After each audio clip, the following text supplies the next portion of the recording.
Today, Taylor Guitars introduces 2 new models to the lineup, and for the first time effectively replaces the tonewood used on core model guitars. We're going to talk to you today about the 514 CE and 512 CE with Urban Ironbark. Stay tuned.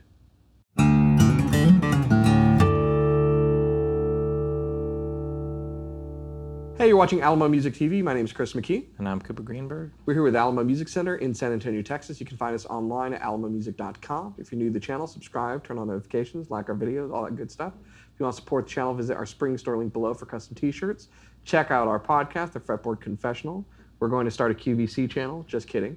Or, just buy stuff from us. So, new models, Cooper. You got the 512 CE, the smaller of the two. I got the 514 CE, the bigger of the two. For now, we'll see what else comes out of this. But this is a new type of wood being introduced to the 500 series, a new type of wood being introduced to Taylor and really the guitar buying public altogether. And as Andy Power said in a video that we watched, it's the first time, particularly with I think that's the longer running because the Grand Concert is actually an older body shape, but it's the first time they've replaced a core model's back and side or any of the tonewood. Now I thought about that when he said that because they just did the 700 series, but they didn't replace the wood that's on the back and sides of a 714. Yeah. They just came out with a 724, so I guess it's a little different. Who's to say? But these are interesting because they are featuring wood that nobody else has ever used before, and they are calling it Urban Ironbark. Urban Ironbark. It's muscular and strong. Getting pumped up over here. So, Urban, if you aren't familiar, Taylor started with the it's been on the Builder's Edition, 314 or 324 CE, the GTEs.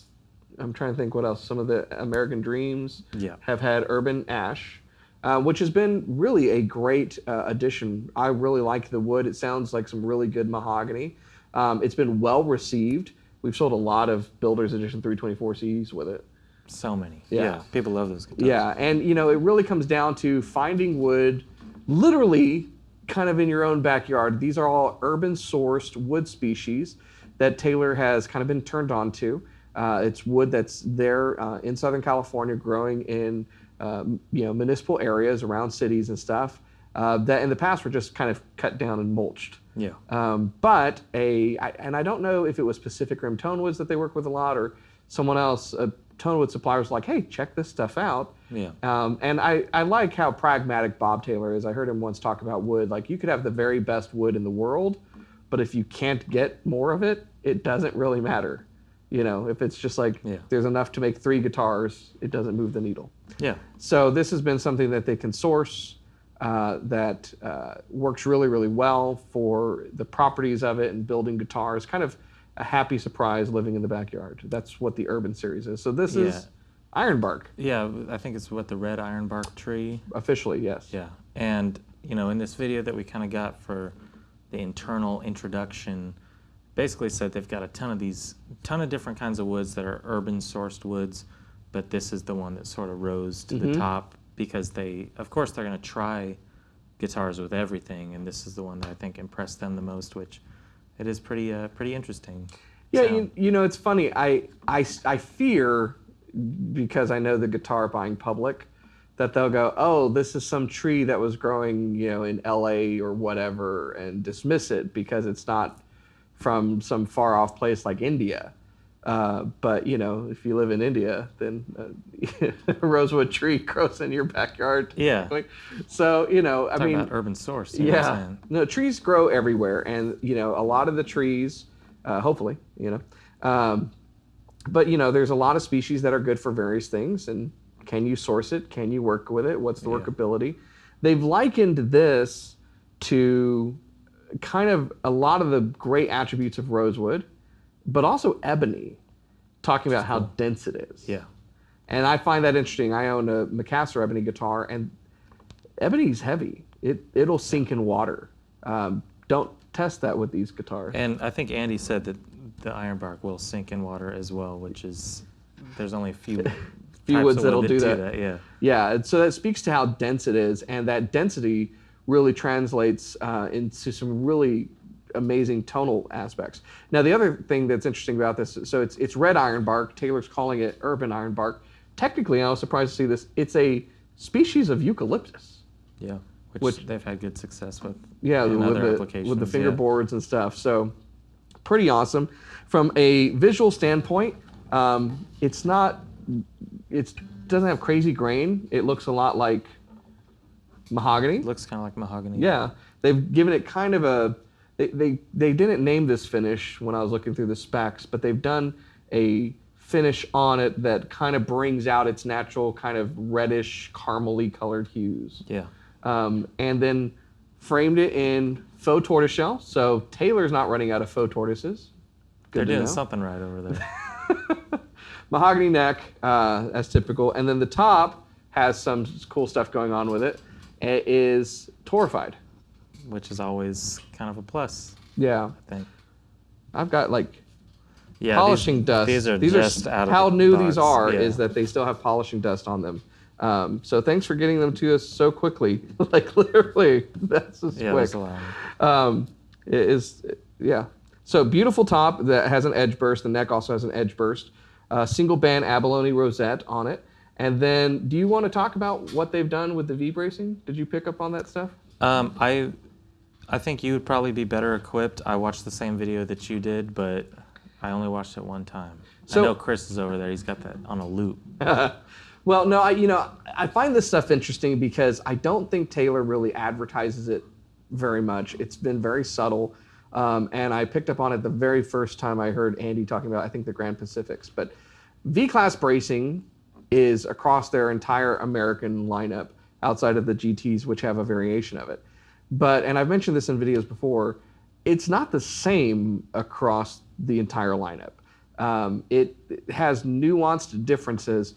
And the way I had Andy Powers explain it to me is when you take, one of the beauties of V-Class is being able to balance and really control independent from one another that sustain versus the resonance, the volume and the sustain. And when you've got control like that, then small differences can make big differences. So small changes in the bracing can bring out big differences. And they did talk about that the V-Class bracing has been adjusted in this particular case to really bring about a new sound with these guitars. Yeah. And so with the pairing of torrefied spruce and this new urban ironbark wood, it definitely is a departure from what the 500 series has sounded like. Yeah. Being a mahogany series up to this Yeah, point. mahogany. And the other thing is, one, we saw something similar with 700 series, that they did change the bracing a little bit just to accommodate the Alcoa. These, I think Taylor's goal ultimately right now is to give each series a defined identity. They made the small change of all mahogany onto the 324s and 322s. 300 series, all mahogany, as opposed to the black wood that was on it. Right. 700 series, you got your Alcoa. These, I think, it's hard because guitarists are visual learners. They see what a guitar looks like. They think they know what it sounds like. If this is the strong identity for the 500 series, I think people will be surprised with what the sound that comes out of them is, because spruce top looks like mahogany, back and sides sounds nothing like mahogany. So yeah, it doesn't sound like mahogany at all. So to that point, let's let you hear the demo of these two guitars, and we'll break down what they sound like on the other side. So put on your headphones or good speakers or whatnot and take a listen.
And we're back, and either we switched guitars or I got bigger and you shrank.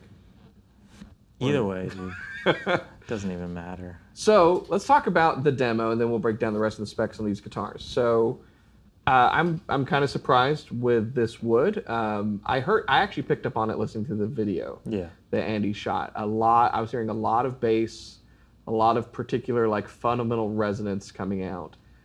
Surprisingly so. And you know, the 512C is a great little guitar with more volume than you would anticipate from a small grain concert. But I'm shocked at the 514CE. It's like dreadnought level bass lines. It's the boom town that you can do on that guitar. You know? Yeah, and it's also worthy to note, small thing, new inlay pattern. Yes, so I was going to get to that. So we've got Italian acrylic aerial inlay. So plastic with an accent, in a really nice inlay going up there on the neck and the headstock. Ebony fingerboard, bridge, all that goodness, ES2. And of course, the very nice Taylor cases round out the rest of what's going on here. But of course, you know, the big headline is torrefied spruce top and new urban ironbark back and sides, making for a bit of a booming guitar. Yeah, it's pretty hardcore. I mean, the torrefaction of the top is something that I think everybody associates with. This is a high-end, this is professional grade instrument. It's a huge upgrade. And I'm not saying that these are inexpensive guitars by any stretch of the means, but sometimes you see that in either with Taylor, like Builder's Edition stuff, or, you know, from other brands, Modern Deluxe, you know, really high-end guitars. I think it's cool that they're bringing torrefaction to a lower series and making it, you know, obviously they did it for a reason to pair with this. It's interesting if you think about it. You know, there are brands that have tried to use it as kind of like a cure-all or a silver bullet, torrefied tops, torrefied everything. I had a conversation with Andy once where he was, I'm trying to be careful how I say this, not a fan of some of those guitars. Because torrefaction, you know, I think what we build it as is it kind of pre-ages the guitar, but that's not really true because we're trying to age it in a way. Yeah. So it's not a cure-all, and I think you've seen what Taylor's done is like they've used it on the 600 series.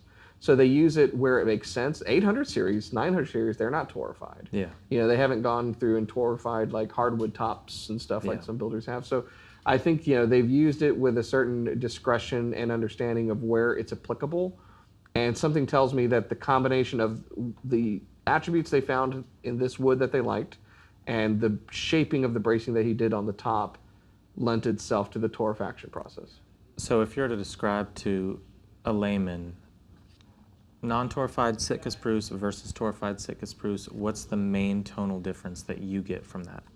It's a little more open. So by that I mean out of the box it's more resonant, like an older guitar would be. It tends to have a bit more volume to it. Yeah. And yeah, that's pretty much it. I've described it to some people as it's not necessarily this massive difference, it's just a tonal difference. Right. And I think if you had sliders on like building an EQ for a guitar, it's not like pushing everything to 10 makes a better guitar. You don't want all the bass, all the mid-range, all the treble, all of the openness, it's like this delicate balance based on the body itself, the wood pairing, all that. And so some people are like, on our Martin Customs, why didn't you do VTS on the top? It's like, well, just everything's different. This is just the tone profile we went for here. Yep. It's just a difference, and you might like it more than... Changes the coloring too, and so many other attributes. You know, what's interesting about these, talking about the tone that I'm finding out of the Urban Ironbark and Torrefied Spruce, these have a lot of bass. It really jumps out. There's a lot of volume that comes out of the guitars, more so than you would anticipate. Yeah. It is like Rosewood in that respect, but I don't think it has all of the overtones that Rosewood has. Yeah. Instead, it has like the fundamentals in spades. So the sounds that are coming out of it, that bass is really strong. And I think a lot of people will really, these guitars will appeal to them because there's a lot of people we talk to on a regular basis and they want that bass. They want to hit that low E and just hear it, resonate, and that happens particularly on that 514 CE. Yeah. It's if you take a flat pick to it, it's pretty happy. Yeah, and it's clear and it's boomy and it's like everything that I think people want when they think 800 series or something like that. But it's it's a different aesthetic, it's a different tone slightly, and it's going to be a great lead guitar player's acoustic. It's going to be a great singer-songwriter guitar. You know, it kind of covers the bases. Well, I joked at the beginning. Taylor actually did say in their write-up that it was muscular, and I was like, that's an interesting description for a guitar. But after playing these, I kind of get that description. There is a power that these guitars have that really kind of belie their sizing. So sure. Pretty awesome. So I mentioned earlier, Taylor's giving a distinct identity to each numbered series. If you had to put kind of either the archetype, we talked about the jester and the sage, we've done that before, but if you had to put an archetype on the new updated 500 series, who would you say this is for? Oh, geez. Well, I don't have memorized the archetype list that you're referring to of the jester and the sage and so forth. No, this is the Chris McKee archetype. But this is very front forward. It's like a forerunner. It is the frontiersman. It is the person that's going out and trying to blaze the new trail. I dig that. They're trailblazers. I mean, I think that's it's a metaphor, because maybe or maybe not, everybody saw how hard it was to get certain woods over the last couple of years. I think our whole country is trying to find a way to find things more domestically. Yeah. And so, I mean, I feel like they're getting in kind of at the ground floor, finding certain things that, I mean, it was hard to get rosewood. Mm-hmm. It's hard to get ebony. Finding the tonal, nuances of that wood and something that is domestic is pretty... And not compromising to do it. Yeah. I think that's one of the things... Taylor, people make carbon fiber guitars, right? Someone asked Bob Taylor, would you ever make a carbon fiber guitar? He says, no, because we like working with wood. And so they're going to find wood that works well. They're not going to compromise just to make something work. Hence why, like, this Rose to the Top is like, hey, this is something that's available. Yeah. And it's amazing. So yeah, I really dig it. No, it's a really cool guitar. They sound great. I think that the look will appeal to a lot of people with the kind of shaded top, and it's just something a little different. The top does remind me a little bit of what I like of like the 618 and the 818, but it's different because it's torrefied. It's a good look. It's got a cool inlay. I think people are going to like the sound. Yeah. Well, if you'd like more information about these guitars and you want to check them out for yourself, you can go to a website. What is that website, Cooper? You're going to want to go to alamomusic.com. All right, that's got everything. Everything? That's it. Yeah. Everything. Games. No games. It doesn't have games. It's like miniclip.com. to access the game, in there. You add a 514C to cart and check out. And just kidding. It's like an economics game. So yeah, Alamo Music, we got photos there. You can check out the specs, and you can also chat with one of our associates, come in, call, all that good stuff, and find out for yourself. And I think if we can, this deserves some comparisons. So keep an eye on our channel. We'll be running through some comparisons of other guitars in the series, maybe 514s and things that it's replacing, so you can get an idea through ear what's going on. If you're new to the channel, subscribe, turn on notifications, and like our videos. Remember, the best guitar in the world is the one you're playing. Keep playing, keep coming back, and we'll see you next time.